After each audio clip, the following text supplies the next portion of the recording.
wabarakatuh. Innal hamdalillah nahmaduhu wa nasta'inuhu wa nastaghfiruhu wa na'udzu billahi min shururi anfusina wa min sayyiati a'malina may yahdihillahu fala mudhillalah wa may yudlil fala hadiyalah. Asyhadu an la ilaha illallah wahdahu la syarikalah wa asyhadu anna Muhammadan abduhu wa rasuluhu wa sallallahu alaihi wa ala alihi wa ashabihi wa sallam. Ya ayyuhalladzina amanu taqullaha haqqa tuqatih wa la tamutunna illa wa antum muslimun. Amma ba'du. Hadis ke-41, mengikuti syariat Allah adalah tiang keimanan. An Abi Muhammad Abdillah bin Amri bil As radhiyallahu an qala Rasulullah sallallahu alaihi wasallam la yu'minu ahadukum hatta yakuna hawa'u taba'an lima ji'tu bihi. Hati itu Hasan sahih, rawainahu fi kitabi hujjah bi isnad sahih, bi isnadin sahihin. Oh, ini hadisnya ada sesuatu ini. Moga Paman tadi baca. Dari Abu Muhammad Abdullah bin Amr bin Al-As radhiyallahu anhu, ia berkata, Rasulullah sallallahu alaihi wasallam bersabda, tidak sempurna iman telah seorang dari kalian hingga hawa nafsunya mengikuti apa yang aku bawa. Hadis Hasan sahih, kami meriwayatkannya dalam kitab Al-Hajj dengan sanad yang sahih. Ini hasil penelusuran yang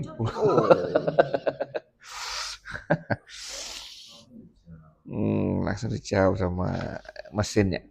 Bisa mati kan ya. Baik, hadis ke-41, hadis kedua terakhir ya. Terkait dengan mengikuti syariat Allah. Dari Abu Muhammad Abdullah bin Amr bin Al-As radhiyallahu anhu berkata, Rasulullah sallallahu alaihi wasallam bersabda, tidak sempurna iman salah seorang dari kalian sehingga keinginannya apa ini di sini? Ya kuna hawaun keinginan ya. Hawa keinginan mengikuti tabaan lima ji'tu bihi, mengikuti apa yang aku bawa. Kan ini sering kita bahas ya. Berarti apa Pak Manto? Berarti paling enggak kan akal harus tunduk pada dalil. Sederhananya kan ini. Iya kan? Hawa kalian harus tunduk pada yang aku bawa. Ini dibawa Rasulullah Pak, Al-Quran dan hadis. Alhamdulillah, terima kasih. Nah, di sini hawa di sini diartikan sebagai keinginan kalau gitu ya. Iya. Karena itu keinginan ya. Kalau di situ keinginan, kalau di sini sama keinginan juga di sini. Sama keinginan. Jadi dan konsekuensinya apabila tidak mengikuti apa? Hadis. Kalau tidak mengikuti ini berarti di awal hadis divonis apa? Kosong. Nah, kalau tidak seperti ini, Tidak sempurna. imannya ini dipertanyakan. Tidak sempurna. Walaupun di dalam teks Arabnya la yu'minu. Kalau ya makhluk minum, kalau tidak berminum, tidak beriman. tidak beriman. Tetapi dalam terjemahannya dikurangi kadar lanya. Bukan tidak, tapi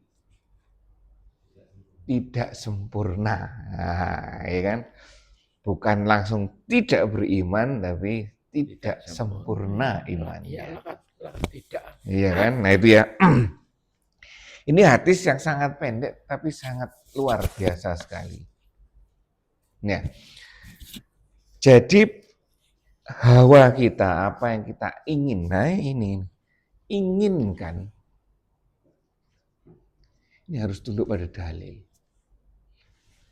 Dan keinginan ini kemarin, keinginan ini sangat dipengaruhi oleh ada dua hal, yaitu nafsu dari internal dan setan dari eksternal. Ini kan, nafsu kan dari diri kita sendiri, kita kan punya itu. Eksternalnya setan yang selalu memberikan was-was pada kita. Oke. Oke. Kebanyakan orang menilainya apa sih nafsu dengan perempuan, maksudnya dengan istri maksudnya. Termasuk makan aja juga bisa. Nah, ya kan? Banyak. Oke. Banyak, sangat luas. Makanya itu ketika keinginan kita ini tidak didasari dengan dalil, ini bahaya kalau ini seperti ini. Atau dalam pembahasan lain mungkin kita bisa simpulkan akhirnya yang dijadikan nantinya kalau tidak seperti ini, kalau tidak mengikuti ini, kalau tidak mengikuti dalil apa yang dibawa oleh Rasulullah, berarti yang dijadikan dasar aktivitas kata apa? Ya ini jadinya keinginan ini. Kalau tidak nafsu ya setan ini. Ini kan situ. Dan konsekuensinya tidak sempurna imannya. Ini yang kalau tidak sempurna imannya ya. Nah, oleh karena itu kemarin sudah kita bahas juga. Kalau bisa kita menjelaskan seluruh aktivitas kita dengan dalil, nah ini malah enak itu. Coba apapun aktivitas kita tulis. Saya seperti ini sebenarnya untuk apa? Dasarnya apa? Sudah itu, untuk apa, dasarnya apa, terus itu aja. Sehingga nanti ada kontrol kita, benar-benar aktivitas kita itu berdasarkan berdasarkan Al-Quran dan Sunnah, berdasarkan apa yang dibawa oleh Rasulullah. Walaupun toh nantinya apa yang seharusnya dijalankan itu tidak dijalankan. Ini kan? Apa yang dijalankan tidak dijalankan. Tapi alasannya kan berbeda-beda. Ya. Baik, sampai sini. Ada yang sampaikan? Andika? Oh ya, nafsu. Apa aja? Pak Manto?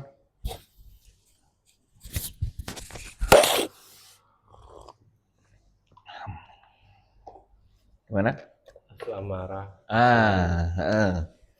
Nafsu, amarah,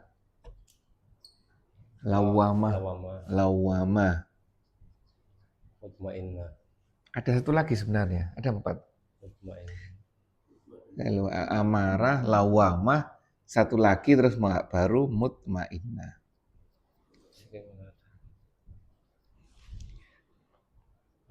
Terus definisinya? Kalau sini ada 6 malah. Ada 6 ya, 3 aja ini. Banyak ya. Yang terendah yang? Amarah. Yang masuk surga yang mana Pak Manto? Hanya 1, mutmainnah saja. lawamah itu tuh anu kan, menyesali. Jadi berbuat ini terus menyesal itu lawamah. Di Al-Quran cuma satu tak tapi yang maksudnya. Ya ayuhan nafsul mutmainnah. Nah itu. Ya. Kategori yang terendah ini amarah. Terus apa lagi Andika? Yang mutmainnah kan ada lanjutannya. Hmm? Irjing ila rawiyah tamariyah. Nafsu maradiyah. Hah? Oh, ada lagi. Nafsu maradiyah. Ridho. Masih Enggak, itu kan keterangannya itu. Jadi nafsu di sini kalau menurut ayat itu adalah ya nafsu mutmainnah itu tadi. Nafsu mutmainnah itu nafsu yang seperti apa? Ada keterangannya Andika? mainnya kan Hmm? kan poma tenang. Heeh. Tumak nina tuh ini. Ini tomah kan akar katanya sama dengan tumak nina ini. Iya kan? Tomim sama nun. Tenang, terbebas dari gelisah. Ketenangan, nafsu yang tenang. Nah. Terkendali. Boleh terkendali. Kenapa kok bisa tenang? Karena dia terkendali. Terkendali oleh apa? Terkendali dengan itu tadi, dengan dalil. Ini nafsu mutmainnah. Ya. Nah, kalau setan ya jelas ini ya, membisikkan was-was. Ya seperti kemarin, terus gimana caranya kita menundukkan dua-duanya ini? Kalau nafsu dengan disucikan. Kalau setan dengan aturan. Sehingga sama saja dua-duanya. Lawamah itu keterangannya apa ya? Lupa saya. Nafsu yang suka mencela diri sendiri. Artinya ketika berbuat salah, ya dia mencela Dia diri sadar. sendiri. Dia sadar kalau salah. Itu lawamah. Mutmainnah itu udah Terkendali ya kan? Nafsu yang terkendali itu nafsu yang mutmainnah. Dan itu adalah nafsu yang masuk ke surga. Yang terkendali itu. Nah, kalau melihat kategori ini, nafsu ini berarti nafsu yang di diri kita. Pengendaliannya kembali kepada Al-Quran dan Sunnah juga. Setan juga bagaimana? Setan itu mengendalikan bahaya dari luar. Setan kan makhluk luar kan? Ada dua kan? Ada golongan jin dan golongan manusia. Itu harus kita bentengi. Oke? Oke. Tengah-tengah. Jadi sudah diutarakan bahwa kalau nafsu lawamah kemudian dia menyadari bahwa ini tidak benar, terus dia istighfar atau katakan mungkin bertobat, mungkin Betul. minta tobatnya 100% terus nggak ngerti ya. Terus apakah itu sudah bisa dikategorikan bawahnya itu mutmainnah? Ini masih perantara ini. Kalau kan lawamah ketika dia sadar, kemudian dia menyesali, mengetahui kalau dia sadar. Berarti kan kenapa kok dia sadar terhadap apa? Terhadap kesalahan, nah kan? Kalau ini sepertinya sudah terkendali semuanya. Itu harusnya targetnya memang ini harusnya. Ini kan harusnya targetnya ini. Nah kita kebanyakan masih di dalam sini aja. Itu. Terlepas dari kendali atau masih kadang lepas, kadang terkendali seperti itu. Ya. Dan atau mungkin yang menyadari itu ya mungkin supaya berkurang gitu, maksud apa itu kesalahannya, dia setiap hari melakukan istighfar Mm-mm. sebanyak-banyaknya. Mm-mm. Nggak tahu berapa Mm-mm. banyak. Mm-mm. Nah, dengan tujuan untuk mungkin mengurangi atau Mm-mm. mengendalikan Mm-mm. itu. Mm-mm. Kalau Mm-mm. menghilangkan ya nggak ngerti. Ya itu proses, berproses tidak apa-apa, berproses.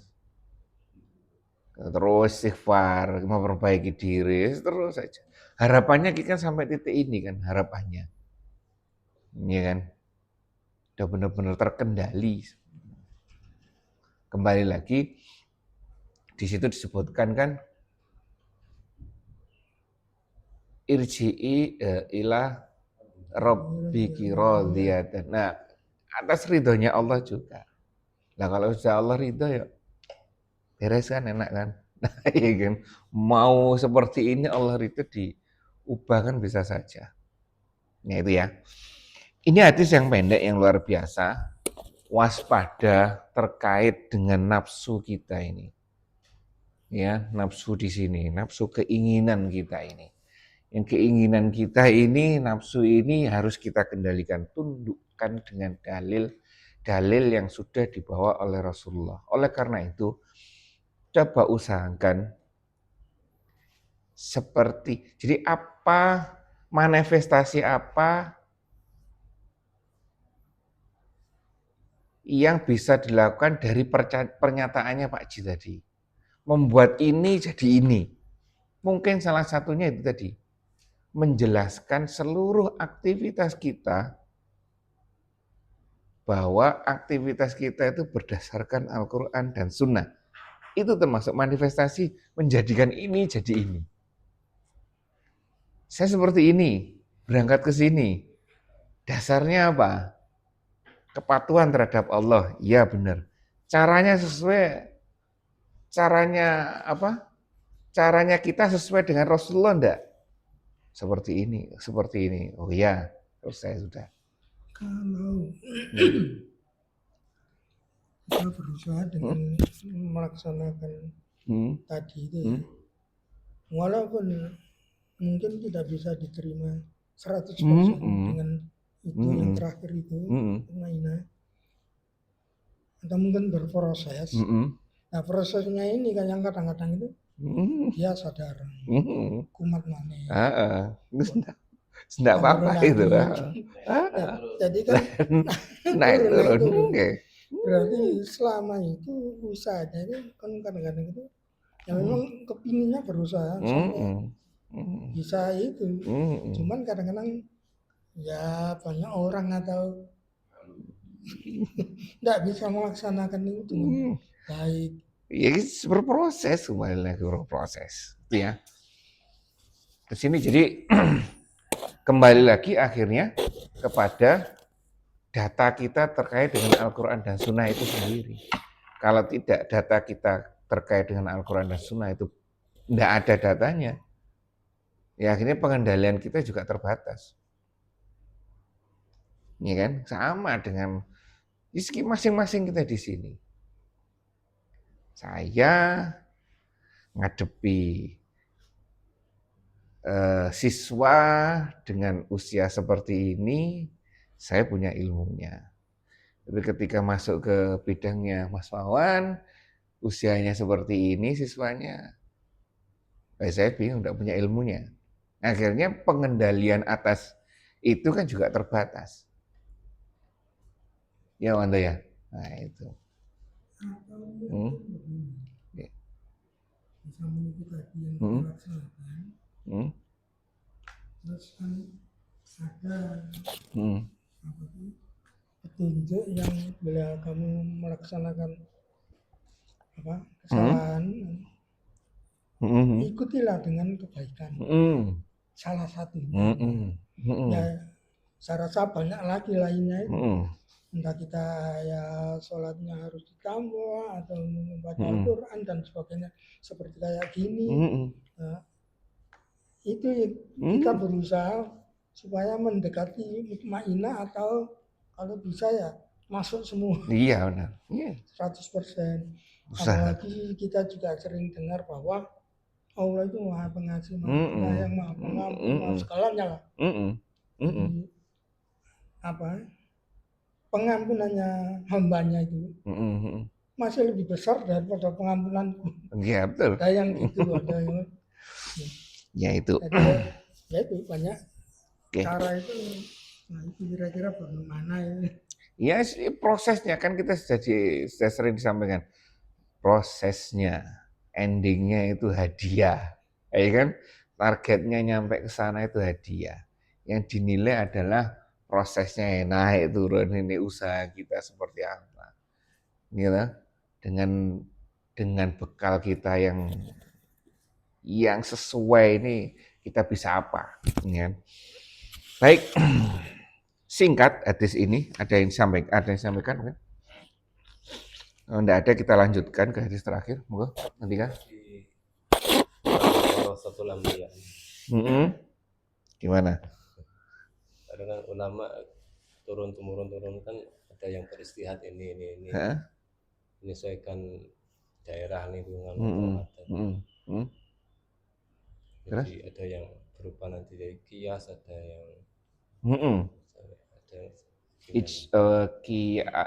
kias.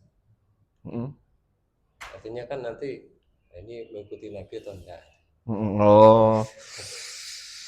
Kan ulama kan pewaris Nabi ya. Gitu. Iya benar itu. Gimana sikap Umarok? Kita kan di situ kan. Sikap kita kan di situ. Bagaimana sikap Umaroknya? Ya sebenarnya kita harus belajar. Ini kan, kita harus belajar. Kalau enggak, ya bahaya juga.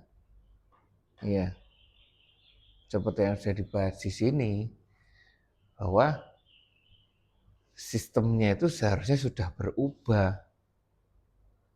Sistem sekarang ini adalah sistem yang ditakuti 400 tahun yang lalu mungkin oleh penjajah.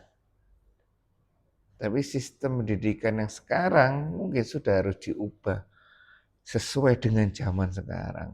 Harusnya seperti itu.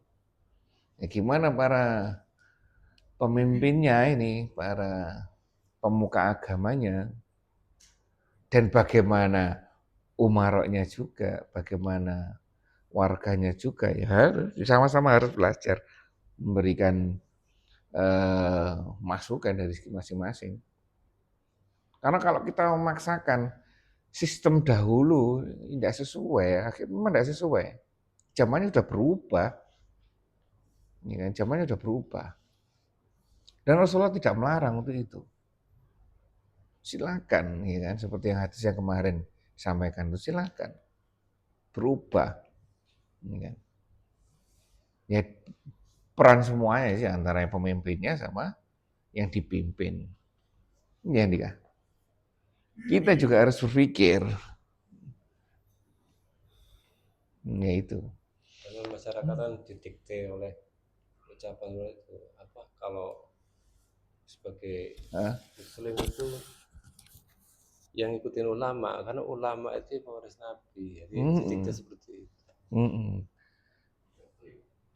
Nah akhirnya jadi doktrin, akhirnya jadi, ya sebenarnya itu ajaran ya. Tapi kalau ajaran tidak didasari dengan pengetahuan, akhirnya hanya doktrin belaka. Iya nih ya. Akhirnya nggak tahu ini yang depan itu apakah pantas dituturi handayanikan atau gimana? Ya Anda ya. Nah, itu ya. Ya kita juga harus belajar. Ya. Oke. Di Quran ada Rasulullah berkata, siapa yang mengamal nggak menyentuh aku akan tertolak. Maksudnya apa? Mengamalkan nggak menyentuh aku akan tertolak. Quran ada. Siapa yang mengamalkan nggak menyentuh aku akan tertolak. Dulu di surat Al-Quran terjemaah ada. Siapa yang mengamalkan akan tertolak. Tertolak. Oh, tidak menyentuh. Iya, ya jelas kan. Maksudnya apa? Ya, membuat aturan sendiri terkait dengan proses ibadah. Nah itu yang tertolak. Ya, misalkan untuk mendekatkan diri kepada Allah, ada ya caranya dengan berdiam diri dalam gua yang lama. Sekarang ya, bukan dulu. Sekarang. Gimana? Nah, itu kan enggak. Apakah Rasulullah mengajarkan seperti itu? Kan enggak. Nah, itu ya. Baik itu ya, kita lanjutkan satu hadis lagi. Pak Budi monggo. Nah, bisa hadir Pak Budi. Tunggu. Terakhir 42. Bismillahirrahmanirrahim. 42. Terakhir ini. Bismillahirrahmanirrahim. Hadis ke-42, luasnya ampunan Allah. An Anasin radhiyallahu anhu qala sami'tu Rasulullah sallallahu alaihi wasallam yaqul qala Allah ta'ala ya bana Adam innaka ma da'awtani wa rajautani ghafaratu laka ala ma kana minka wala uyali ya bana wala ubali ya bana Adam la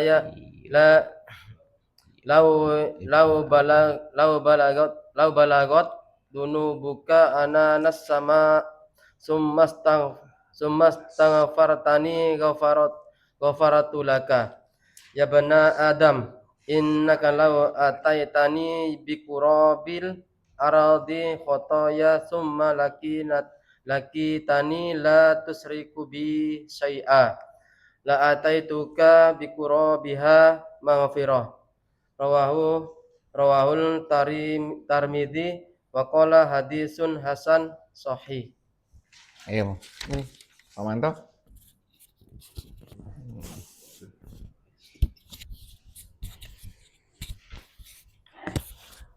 Dari Anas radhiyallahu anhu ia berkata, aku mendengar Rasulullah sallallahu alaihi wasallam bersabda, Allah Ta'ala berfirman, wahai anak Adam, sesungguhnya selama engkau berdoa dan berharap kepadaku, aku akan mengampunimu atas dosamu dan tidak aku pedulikan lagi wahai anak Adam.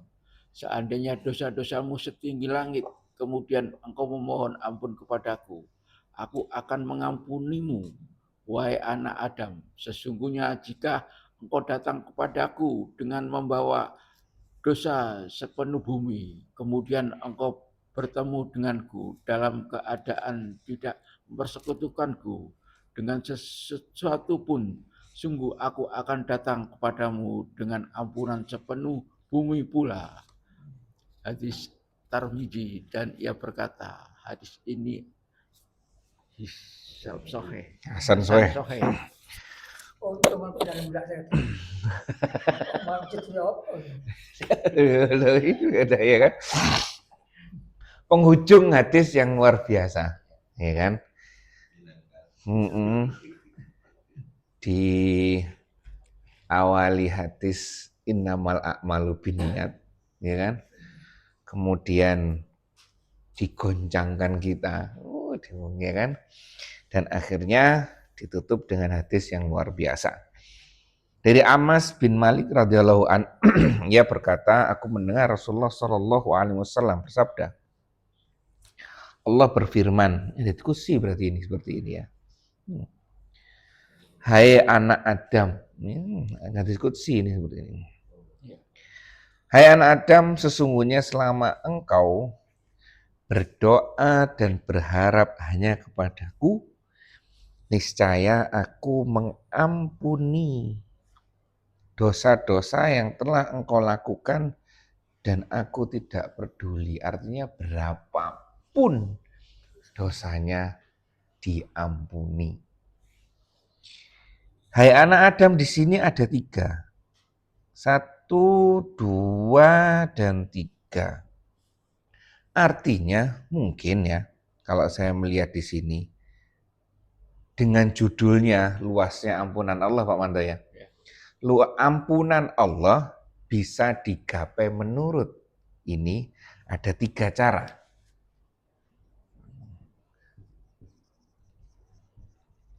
Ampunan Allah. 1, apa tadi? Selama engkau berdoa dan berharap.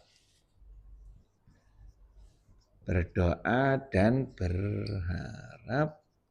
Nah, ini yang menarik. Hanya kepada aku, nah ini. Hanya kepada Allah. Maka akan diampuni. Ya kan?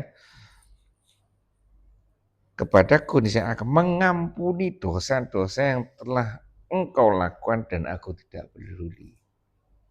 Ini yang hadis yang menenangkan hati, memberikan semangat pada kita, iya kan?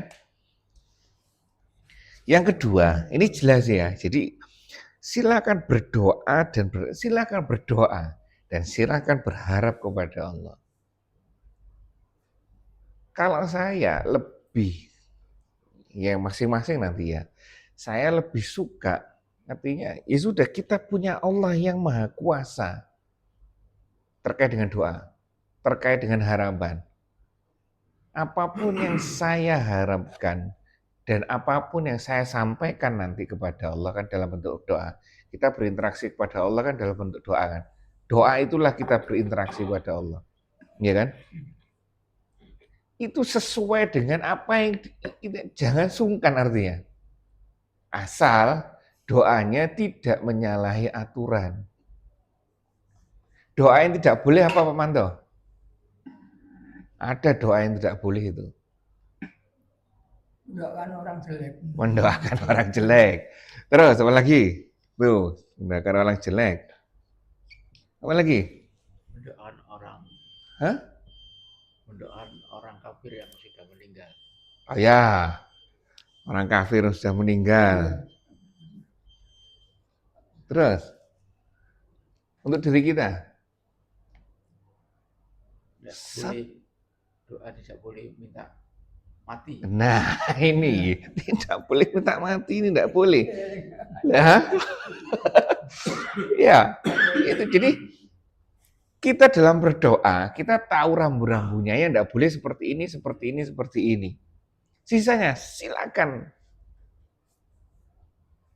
Kita merasa yakin bahwa kita punya zat yang maha kuasa, yang maha segalanya. Bahkan dalam hadis pun disampaikan sampai seringan apapun, sesepele apapun, minta sama Allah. Ya, seperti itu. Dan luar biasa. Luar biasa. Penenang pikir ini. Luar biasa emang. Kalau kita dirasakan gitu, luar biasa memang.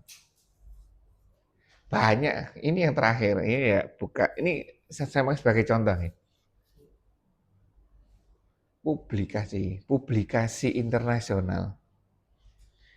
Itu kita ngirim tulisan kita,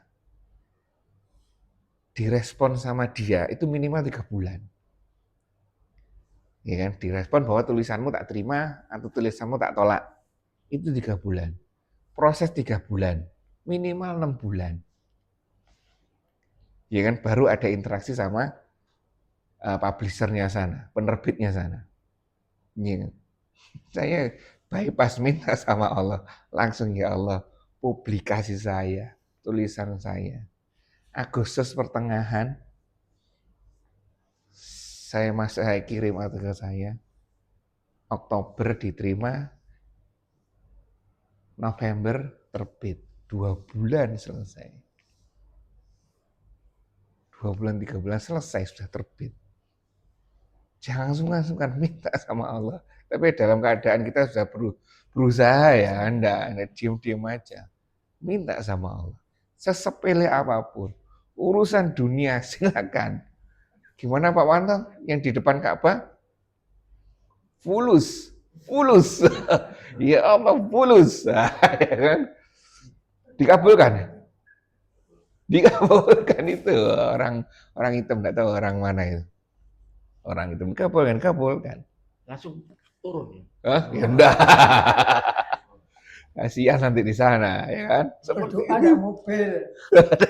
Mobil sih nggak iso.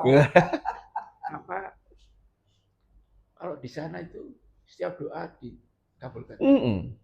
Biarpun di Medina maupun di Mekah. Tidak hanya di sana, dimanapun doa kita itu pasti dikabulkan oleh Allah. Di sini juga. Saya mau jawab sana. Hah? Gimana? Mau jawab. Loh, iya ada tempat-tempat muhasabah atau waktu-waktu muhasabah, ya kan? Itu lebih memudahkan. Ya, jadi materi doanya kita tahu, jangan sungkan-sungkan. Ada yang tidak boleh. Terus, yaitu bagaimana sikap kita terhadap doa kita harus yakin ya, terkait dengan doa kita, materi doa kita harus yakin terhadap siapa yang kita minta, ya kan? Terus tahu waktu-waktu atau tempat-tempat yang menarik untuk berdoa seperti ini. Minta doanya Pak Haji seperti ini. Kenapa? Ya, kenapa kok minta doanya Pak Haji? Minta didoakan Pak Haji maksudnya. Kenapa? Ayo, karena biasanya Pak Haji sekarang lagi puasa. Orang puasa doanya luar biasa. Doa Pak Haji. Boleh itu, boleh silakan. Kita minta doa sama orang yang soleh. Selama dia hidup itu silakan, enggak apa-apa. Orang tua kita. Ya kan? Dan yang menarik adalah doa yang luar biasa adalah apa nih ya? Kita mendoakan orang yang tidak diketahui oleh orang yang kita doakan. Kalau saya, Pak Manto, minta tolong didoakan Pak Ji, ya kan? Berdoa bareng-bareng atau Pak Ji yang mendoakan, kualitas kita sama-sama manusia. Banyak dosanya. Kalau Pak Manto mendoakan saya dalam keheningan malam, Pak Manto mendoakan saya, Pak Manto didoakan oleh malaikat. Kira-kira kualitas yang mendoakan satunya manusia, satunya malaikat. Yang lebih nyampe siapa? Malaikat. Nah itulah. Iya kan? Jangan pelit untuk berdoa itu. Doakan. Kalau tidak salah saya lupa. Sahabat waktu masih zamannya Rasulullah itu gitu. Suka kalau dia ingin sesuatu, dia malah mendoakan. Karena dia yakin, kalau saya berdoa, wahis amburadul ya kan. Nah, saya mendoakan. Harapannya apa? Malaikat mendoakan saya seperti yang saya doakan. Iya kan? Lah itu. Loh konsep boleh itu. Boleh ya, ada teorinya. Iya kan? Dan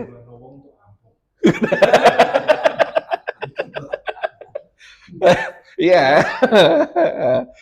Jalan tol juga bayar dah.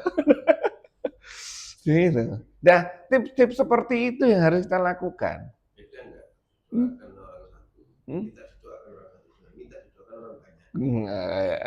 Sama aja. Sama aja kan. Sekarang gini, kembali lagi. Ada itunya nggak? Ada dalilnya nggak kira-kira? Terkait dengan kecepatan doa ini. Satu dan banyak. Sepertinya nggak ada ya. Hanya saja yang tadi, yang mendoakan orang lain, sama minta doa sama orang lain kan beda. Kalau mendoakan dalam kesunyian kan malaikat yang mendoakan. Itu. Sama seperti kita. Salah satu tips ini yang saya kerjakan. Saya tidak mampu terhadap sesuatu, saya mengerjakan sesuatu yang lainnya. Harapannya apa?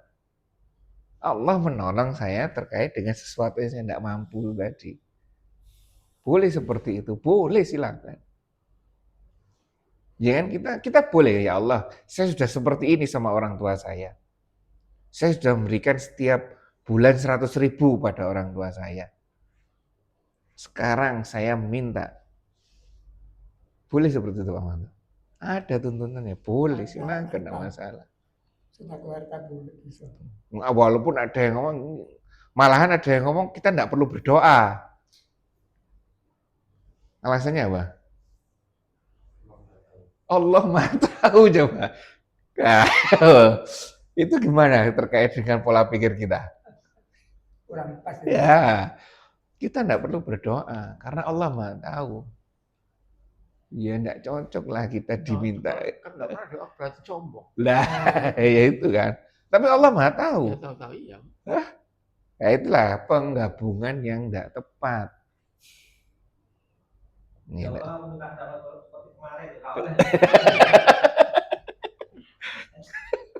Ini itu ya, ini terkait dengan doa, batasan doa, materi doa, apa yang tidak boleh, bagaimana doa itu mustajabah, ya kan? Kapan waktunya, tempatnya, ya kan? Seperti itu. Kalau yang masih punya orang tua kan enak. Jangan doakan, itu kan. Seperti itu Pak Manto ya. Itu. Nah, orang tua. Jadi dulu jangan. Makanya itu ada seorang ulama yang menyampaikan, aneh kalau ada orang yang masih punya orang tua itu kebingungan di dunia. Tahu maksudnya?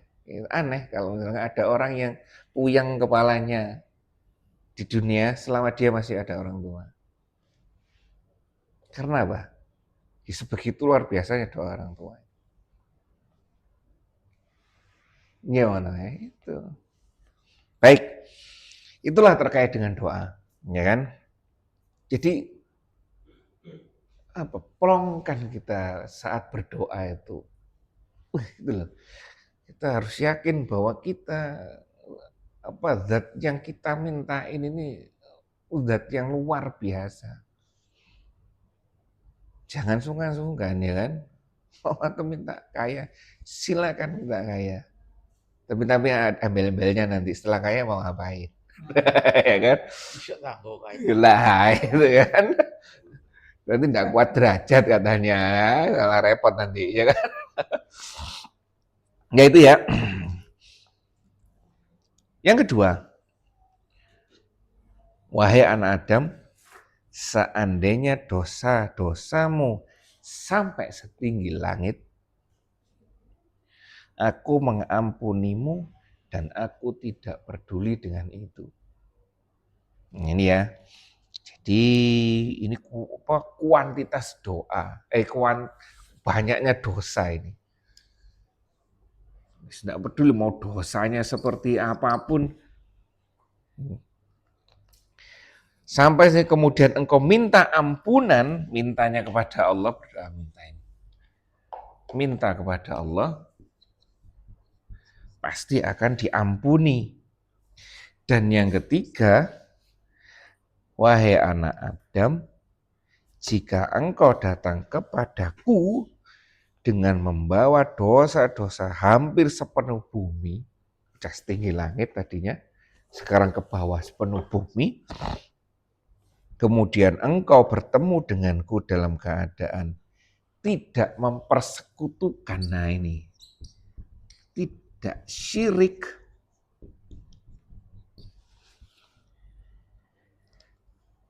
dengan sesuatu apapun, niscaya aku datang kepadamu dengan memberi ampunan. Yes, sebesar itu. Ya, jadi di sini berdoa kepada Allah, berinteraksi pada Allah, meminta juga kepada Allah, dan dalam keadaan tidak syirik, semuanya hilang apapun yang kita, dosa-dosa, kesalahan kita. Syaratnya jadi satu ini. Caranya ini. Allahumma ana apa itu? Ya Allah, aku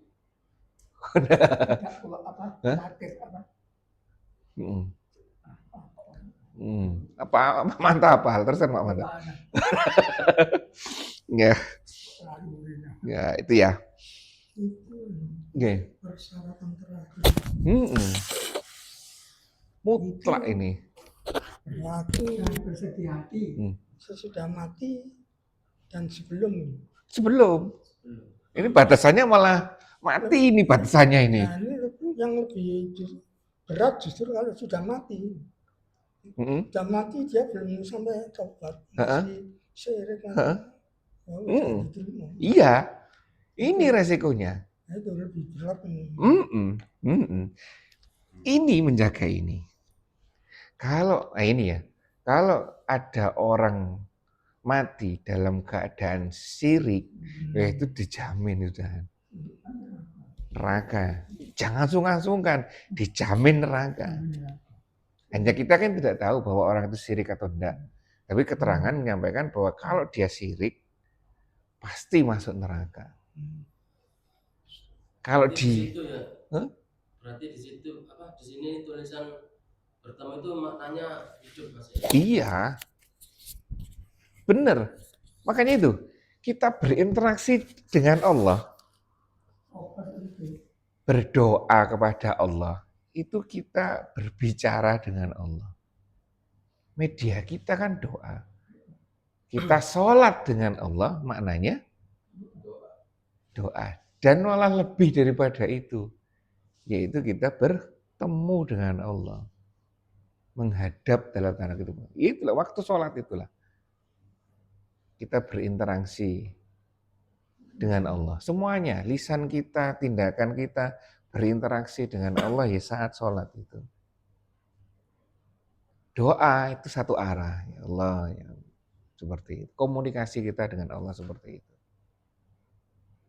Nah, makanya itu, ketika kita sholat, pahami kalau kita sedang menghadap. Makanya,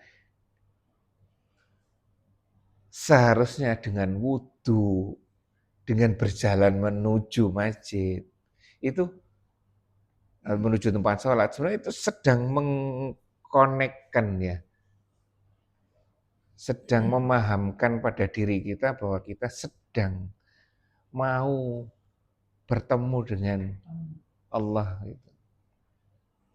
Itu seperti itu. Ya mana ya? Ya, seperti itu. Paham? Makanya itu, saya sampaikan. Kalau ingin berkomunikasi dengan Allah, baca Al-Quran. Kalau ingin berkomunikasi dengan Rasulullah, baca hadis. Itu secara maknanya seperti itu. Ya mana ya?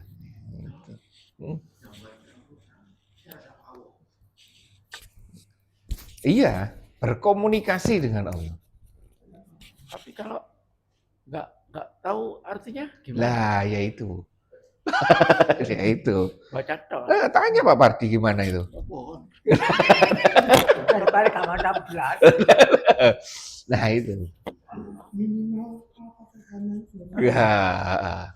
Tapi kita baca. ayo berusaha. Berusaha. Ini seperti kemarin kan berapa banyak orang kafir, orang barat itu yang sudah tercerahkan dengan membaca arti Al-Quran itu. Sepele ya kan. Dia nyari ke sana, ke sini, enggak nemu, akhirnya ketemu Al-Quran dibaca. Mereka baca Arabnya? Enggak, mereka baca artinya. Iya. Dan Allah tidak diam dengan itu, makanya itu. Dan di sini memang luar biasa disebutkan apakah ya ayyuhalladzina amanu di sini. Enggak. Hai anak Adam seluruhan semuanya silakan datang. Ya kan? Tapi ada ininya. Oh, gantian. Kalau ada yang nggak mau bagaimana sholat di rumah bagaimana? Gimana? Kan banyak yang nggak mau pergi sholat, nggak mau berjamaah. Di rumah terus. Paling enak apa? Maksudnya bagaimana itu? Kalau kita nggak mampu, doakan paling enak. Ya kan? Saya sering ngajak, tapi ya. Ya dia sudah kurang, doakan. Doakan. Hanya ngajak. Iya, itu ya. Baik, di sini ada 3 kondisi, 3 syarat untuk mendapatkan ampunan dari Allah. Itu tadi. Dengan hanya kepada Allah dan berdoa kepada Allah, minta kepada Allah juga dan tidak syirik padanya. Nah ini kemudian kan berlanjut lagi. Apa yang mensyaratkan tidak syirik? Salah satunya misalkan agar syahadat kita tidak rusak itu, atau apa saja yang merusak syahadat kita itu apa? Mereka percaya terhadap sesuatu yang bisa mendatangkan atau bisa menghilangkan selain Allah. Hujan menghilangkan rezeki, hari-hari tertentu ya Pak Budi ya, hari baik, hari jelek. Ya kan berarti ada kekuatan tertentu. Ada boneka kucing gini-gini, ya kan? Ada cermin kaca di itu. Ada saya dulu punya kolam, punya akuarium. Pak Chandra mungkin ada akuarium ya? Ada akuarium. Kalau kita yes, biasa aja, tapi ada lain yang meyakini, oh ikan ini membawa berkah atau mendatangkan rezeki, nah, ya itu yang salah.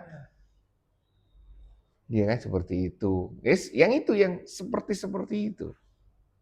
Atau meyakini hukum selain Allah itu lebih baik daripada hukum Allah.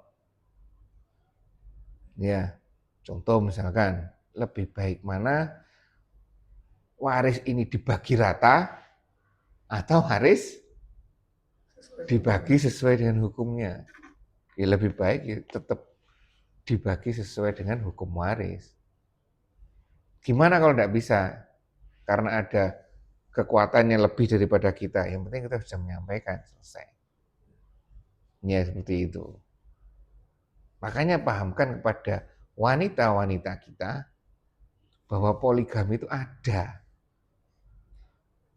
Hanya saja mampu dan tidak mampu itu manusianya. Ya, jangan ingkari bahwa hukum itu ada. Walaupun sama-sama tidak menjalankan, antara yang mengingkari hukum dan meyakini ketidakmampuan itu beda. Handika lagi puyeng ini Handika. Iya. Iya Handika ya. Untuk memahamkan dia. Ah, ya kan? Nah, gimana Pak Wanda? Di An-Nisa ayat 3. Lah, Lagi-lagi kan jatahnya 4 kali.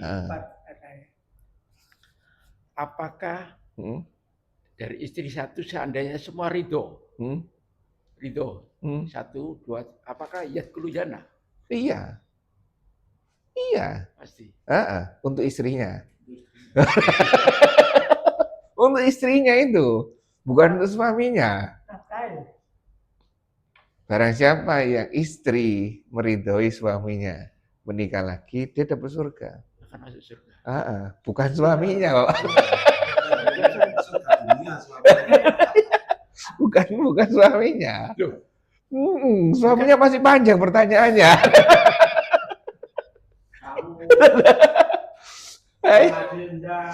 Iya. Masih panjang pertanyaannya, Pak. Iya. Makanya itu ya, kita laki-laki ini berat lah itu, berat. Berat, makanya harus kita harus belajar, kan tanggung jawab kita itu berat. Kita sudah mengambil apa yang sudah dikelola oleh orang lain. Wanita itu loh, kan sudah apa ini bapaknya itu udah. Ya kan? Kalau salah, benar memang si wanitanya itu dapat dosa atas usahanya kan. Tapi bapaknya kan juga dapat karena tidak mengajarkannya kan. Seperti itu. Kita ngambil. Tak ganti Pak, tanggung jawabmu tak ambil. Artinya apa? Sesuatu ada di wanita ini. Tanggung jawabnya pindah kan? Dari bapak ke kita. Nah ini kan. Nambah-nambah tanggung jawab. Anak wanita ini kita kumpuli keluar anak. Anaknya nanti siapa yang tanya nanti? Kita. Iya juga, bapaknya juga. Ya, makanya kita harus banyak ilmunya. Baca ilmunya. Enggak gitu kita yang kena. Ya, Anda ya. Ustadz Khalid bahasa lama itu yang menarik. Insya Allah Ustadz Khalid. Sampaikan pada istri-istri kita bahwa kita sedang berada dalam sebuah perusahaan yang visinya adalah masuk surga. Saya adalah CEO-nya, direkturnya, kamu sebagai menteri saya. Ayo sama-sama menuju ke sana. Gitu, Pak Manto. Jadi saling gotong royong ke sana, tidak jalan sendiri-sendiri. Ya kan? Untung Pak Manto manut istrinya kan?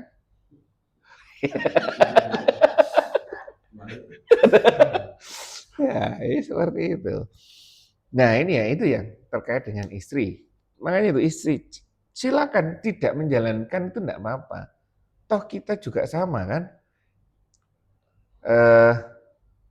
Haji aja enggak menjalankan enggak apa-apa.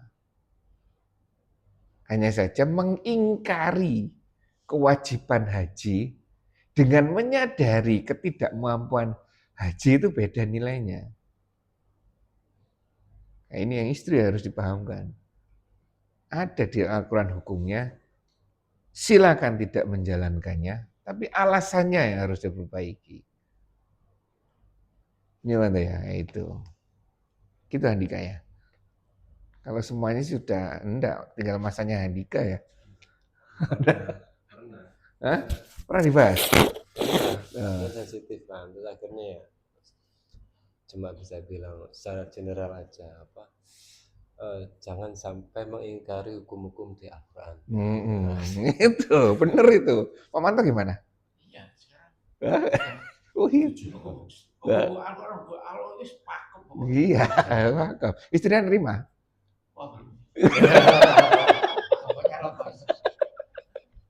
Itu ya, PR-nya Pak Manto ya. Nah ini ya, syirik ini ya. Jadi syirik ini hal paling pokok utama. Ya. Baik, sampai sini mungkin ada yang bahas. Mungkin satu lagi. Nah, ya. Kalau ini kan dosa terkait langsung hablum minallah. Nanti hukum dosa-dosa sama manusia itu harus dituntaskan di ya benar. Ya benar Pak Manto ya. Dosa pada Allah ya. Kalau yang dosa sama manusia ya harus diselesaikan. Ngambil haknya orang lain harus kembalikan. Seperti itu. Ya. Ya inilah 42 hadis sudah selesai kita bahas. Dan yang terakhir, hanya kepada Allah. Inilah Allah. Hanya tidak mau disyirikan. Cari nanti syarat-syarat agar tidak jatuh dalam keadaan syirik.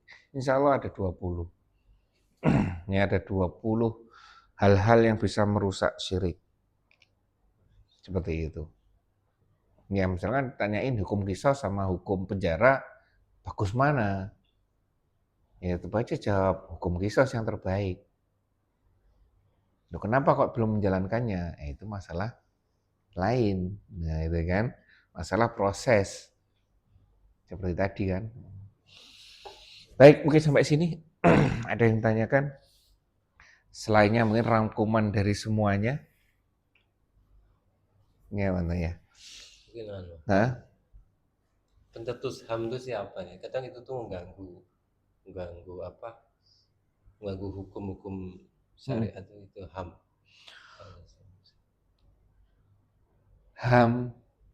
HAM yang mana maksudnya ini? Iya, artinya kalau potong tangan tadi. Oh, Karena itu. itu mengganggu apa? Iya, Ah. artinya mengganggu hak asasi manusia. Harusnya masih bisa dimaafkan penjara aja, terus keluar bisa kerja lagi pakai tangannya, jadi nggak bisa kerja. Ya kembali lagi ini tadi. Meyakini ada hukum lain.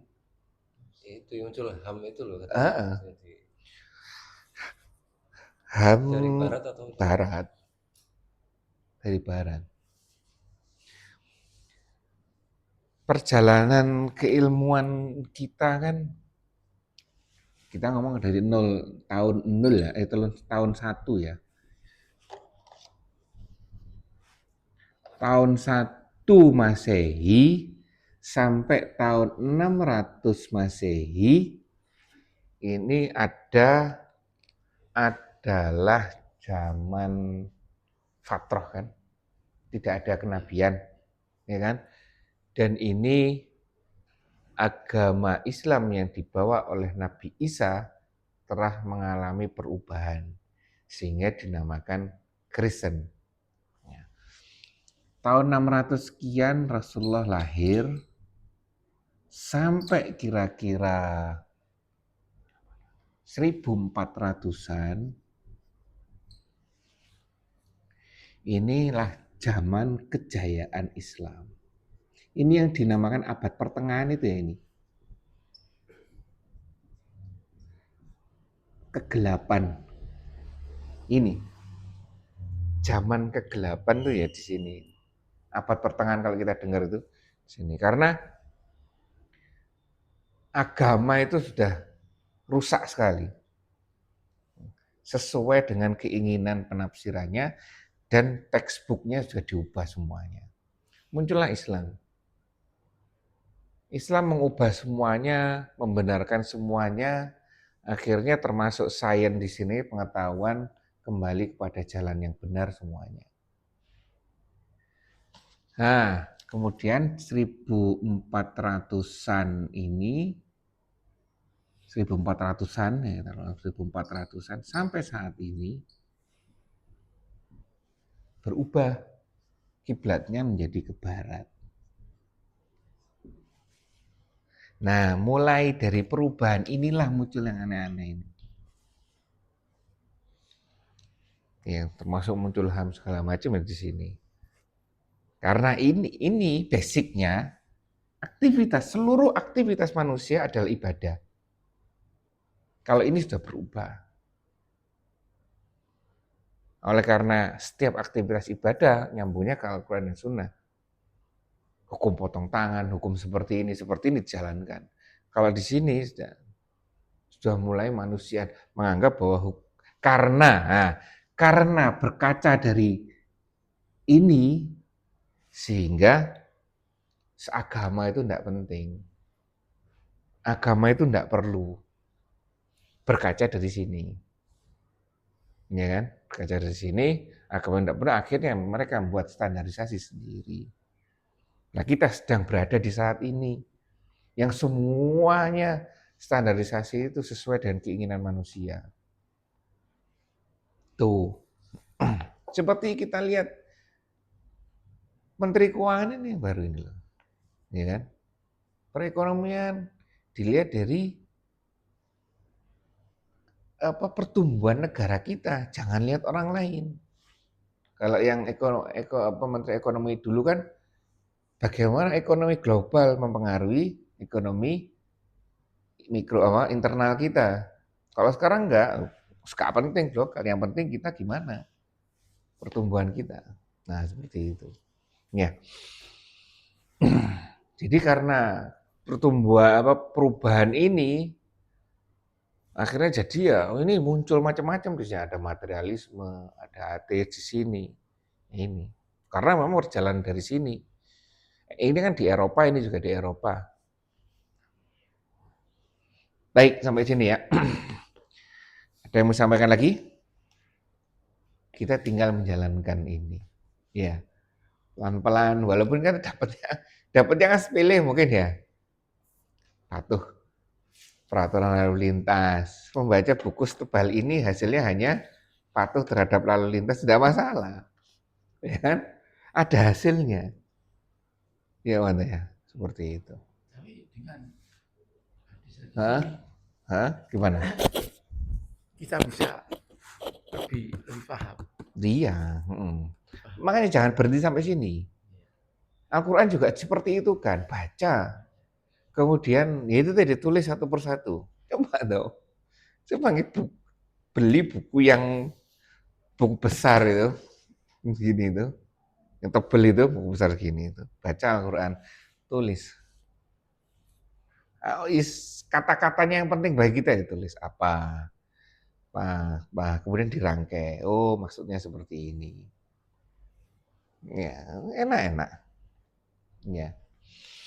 Baik, sampai sini, alhamdulillah kita sudah menyelesaikan satu kitab kecil kita. Terus ke depannya, gimana? Mau dilanjutkan apa, Andika? Mau bahas Andika harusnya ini yang bahas ini. Iya, Andika. Hah? Coba lihat Andika. Ini satu kitab toh kan? Nah, satu kitab toh. Ini satu kitab terkait dengan perintah dan larangan. Sebenarnya bagus ini, rambu-rambu, ya kan bagi kita. Apa yang ini based on Al-Quran, belum masuk hadis ya Nika ya? Oh ada hadisnya sudah. Oh ada hadisnya. Belum baca ini. Oh iya ada hadisnya. Jadi ini dari Al-Quran, ya kan, dari 6.000 berapa ayat Pak Manto? Al-Quran itu? 1934. Apa? 6.000 thread 6. 23. Ada 23. 623 ayat. Ini versi Madinah. Ada yang 6.666 ada, ya kan? Nggak tahu perubahannya di mana itu. Nah, dari 6.236 ayat itu dikelompokkan oleh beliaunya menjadi sekian termasuk perintah, sekian termasuk larangan.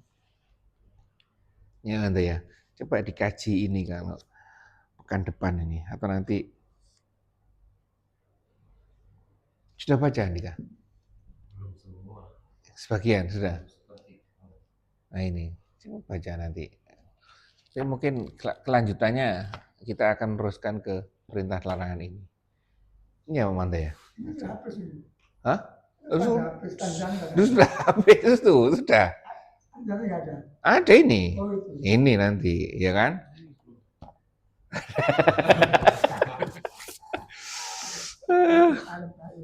Ya ini ya. Baik, mungkin ada pertanyaan lainnya terkait hal yang umum atau seperti apa. Kita harus belajar intinya keadaan kita sudah seperti ini, ya kan? Kalau kita tidak membentengi diri, ya kita akan tergerus dengan zaman. Silakan pakai perkembangan zaman, AI, ya kecerdasan buatan itu pakai.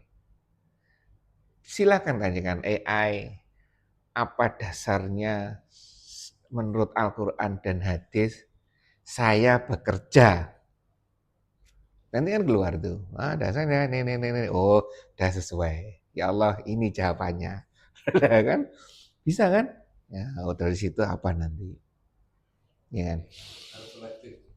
Nah, betul. Teknologi itu tetap ada. Kita yang menyaringnya. Ya, kita yang menyaringnya. Baik, alhamdulillah satu kitab sudah selesai. Insya Allah kita akan diskusi nanti kitab apa selanjutnya, ya kan? Mungkin bisa ini atau yang ini, ya kan? Kurang lebihnya saya maaf. Kita tutup majelis kita ini dengan bacaan hamdalah dan doa penutup majelis. Alhamdulillahirabbil alamin. Subhanakallahumma wa bihamdika asyhadu alla ilaha illa anta astaghfiruka wa atubu ilaik. Assalamualaikum warahmatullahi wabarakatuh.